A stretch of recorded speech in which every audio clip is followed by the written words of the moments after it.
Today's presentation, let's get fiscal, an introduction to the university fiscal policies here at the University of Colorado. So we're just going to get started with, going to just have you introduce yourself, kind of explain what your position here is at the university and why you're taking this course. Hi, I'm Katie Mason. I'm the new admin for the math department, and some of my job duties are purchasing items for the department and doing expense reports. Well, that's perfect because this course will be really designed for you since a lot of what we go over are fundamentals of kind of how to go about doing your job. So we'll get started with introduction. My name is Adam Rodriguez. Before coming to the University of Colorado, I worked at the University of North Texas for 5 years in both the student accounting and university cashiering department and with the division advancement, which kind of handles the fundraising portion of the university. And then about 8 or 9 months ago, I was offered a job at the University of Colorado Systems, downtown Denver, as a finance and procurement consultant. My primary job is to assist university employees with financial questions regarding policies. Kind of some example questions we receive are, am I allowed to buy alcohol with university funds? How do I reimburse an employee for travel expense, which is kind of like what Katie was referring to? Can I be reimbursed for cell phone usage? And those are just a small sample. There's many, many more. There's 2 other consultants, finance and procurement consultants, and between the 3 of us, we average about 150 contacts a day. So the presentation topics are going to cover the Fiscal Code of Ethics, which are a code that all employees must sign, read over, if they have any kind of fiscal responsibilities, purchasing responsibilities. The next one is fiscal roles and responsibilities. The fiscal roles kind of highlights who is who within the university hierarchy. And then responsibilities. What are your responsibilities as an employee of the university when you're dealing with university funds? And the last and the funnest is the test of propriety. These are 8 simple questions that you ask every employee before they make any transaction. And if any of those answers are no, then we do not consider it passing the test of propriety, which means you shouldn't be spending university funds on that. And then I kind of separated out sensitive expenses here. This is kind of more for the purchasing procurement course, but I kind of want to go over it at the end of this presentation to kind of give you an idea of kind of what are some things people spend money on at the university that are deemed sensitive, or we have to be more careful when purchasing, alcohol being one of those expenses. So the Fiscal Code of Ethics is broken out into 4 different sections. The first is professional values. These values are things that guidelines or standards that employees should strive to meet, but they're not mandatory, though we would like to think all of our employees would want to meet these goals. These things include accord respect to themselves and to others. It usually gets some laughs just because people don't think that, you know, we're all that concerned. But when you think of fiscal, what do you think of respecting others? But it's actually a big part because you want to make sure that the people you're working with, you get along with them on a professional manner. The other 2 are exhibit commitment to both the university and the organizational unit. That's simple. You just, you want to know the purpose of your position and how that fits within the grand scheme of things. Accept responsibility.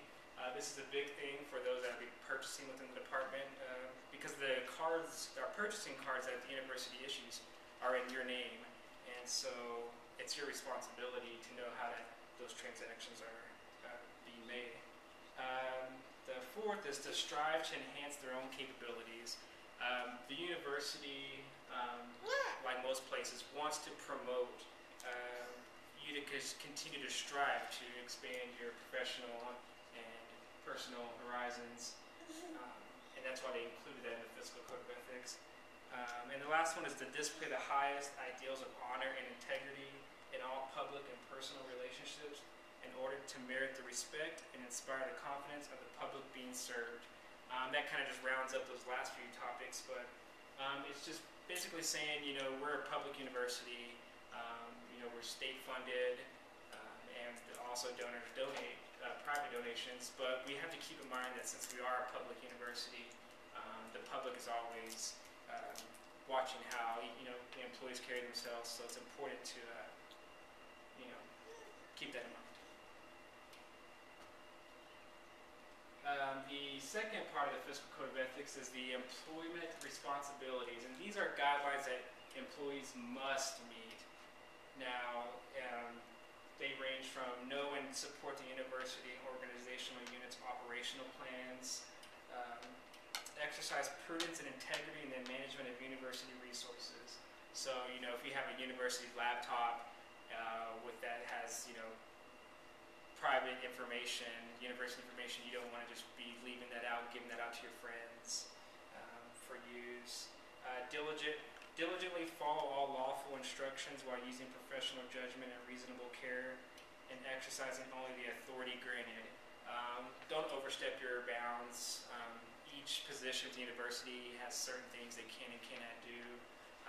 Most people in this presentation will not have all that much power when it comes to making policies, changing policies. So just know your bounds. Act in a competent manner and in compliance with applicable policies, laws, regulations, and rules. And that's what my job is here for too, is because we don't expect employees to know all the information. So by having finance and procurement consultants available who are supposed to know all these rules and regulations, we're always a resource. But it's best if you have to keep those things in mind. Not knowingly be party to or condone fiscal misconduct. This is one of the most important ones. Is if you see anybody using their university purchasing card that's not in compliance, it's your responsibility to report that. And we'll get into more of that later. Not knowingly sign, subscribe to, or permit the issuance of any financial statement or report that contains any material misstatements or that omits any material fact. So especially it becomes a big deal at the end of our fiscal year when the departments they go into one of our systems and say, I certify that these financial documents are correct. And so they're knowingly signing that they certify the things. And, you don't want to misrepresent your financial statements. Prepare or present financial information as required by university policies. We'll get into a little bit more of that later, but that just goes into expense reports, making sure you have required receipts, etc. Protect privileged or confidential information to which they have access by virtue of their position. Mentioned that earlier. You just want to make sure that you're keeping all university documents, information secured, whether it's on your smartphone, laptop, or just within your office. The third part of the Fiscal Code of Ethics is the conflicts of interest. This is a common question we get at our help desk for the finance and procurement. But basically, I won't read all of this policy here, but it's just, discharge their duties in the best interests of the university in such a manner that their professional judgment in administration, management, instruction, research, and other professional activities is not affected by any outside financial or personal interest. So what that most commonly means is, say my brother-in-law sells some whiteboards and my department is going out to buy some. Well, if I want to purchase those whiteboards, he may offer the best price, but if I want to purchase those whiteboards, I must clear that with the university controller's office to make sure that there's no conflict of interest. And usually the way we determine that is we'll put it out to bid, and that usually discourages, because that's a long and lengthy process, so that usually discourages departments from buying from family members. and another aspect of that is that, say like for me, I'm a consultant for finance and procurement. I know all these rules and regulations. I can't go out and get a side job that would conflict with my current position. So if it kept me from doing my job here, they would also consider that a conflict of interest. And then the last one is procurement-specific responsibilities. Procurement, if you don't know what that means, it just means purchasing, the act of buying something. And so it just says employees who purchase goods or services should conduct all purchasing activities in accordance with policies, laws, regulations. It's kind of redundant. It just says you must follow all of our university policies and government regulations. If it's a contract, especially like with the math department, they get a lot of grants, and so they also, not only do they have to follow our purchasing laws and rules and policies, they also have to follow the grant, and that often can be more restrictive. And actually that brings a good point. All of these policies, as we talked to today, are university laws. All employees must follow those, but your department, each department can be more restrictive. So they can have standards that are a lot more restrictive than these, but they can be more lax. So. And then the last is just provide an environment in which all business concerns, large or small, majority or minority owned, are offered an equal opportunity to compete for university business. We have procurement limits, so purchases over a certain amount have to be put out to bid, and small and minority businesses are given equal opportunity, and that just reiterates that. So that pretty much covers the Fiscal Code of Ethics.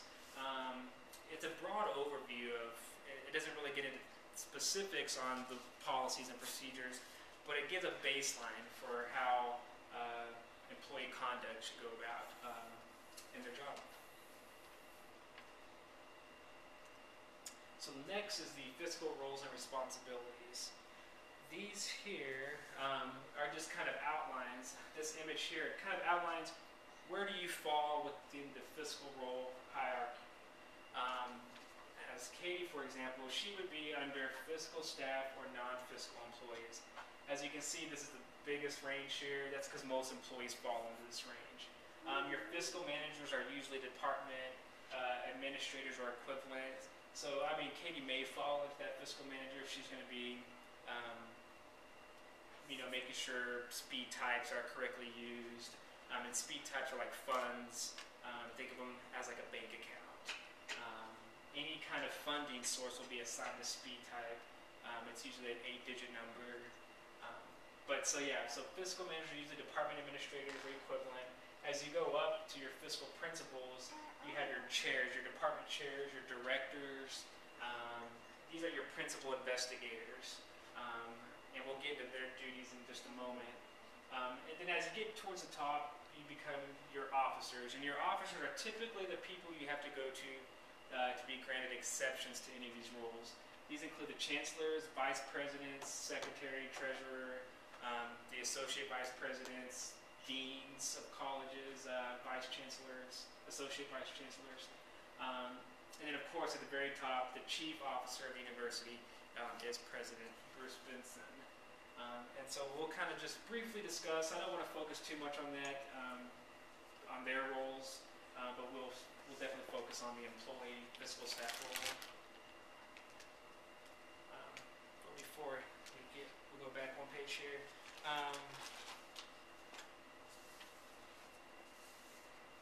So fiscal staff, like I said, we'll just focus on fiscal staff. Many employees are involved in, any employee that's involved in fiscal transactions that don't fall into one of these categories, and these are grouped by your job code, in case you're wondering. So these people here are going to be initiating purchases through either with our university procurement card or through our CU marketplace system. The marketplace kind of allows you to go into these virtual shopping areas, kind of like if you were going on Amazon, shopping online at Staples, Best Buy. We actually have hosted catalogs with some vendors that allow you to do some online shopping without using your university card. But receiving cash or other negotiables, entering or reviewing transactions. So if you're putting stuff into the expense system, the finance system, they're just going to go there. These employees are referred to as fiscal staff. And so these are, I like to refer to as the frontline in the trench people. I fall under there because, I really don't have any fiscal purchasing powers. I myself, or any of the other consultants, kind of going back to the conflict of interest, we ourselves do not make any purchases within our department. We have an admin specifically for that process, and so I fall into here just like mostly every other university employee.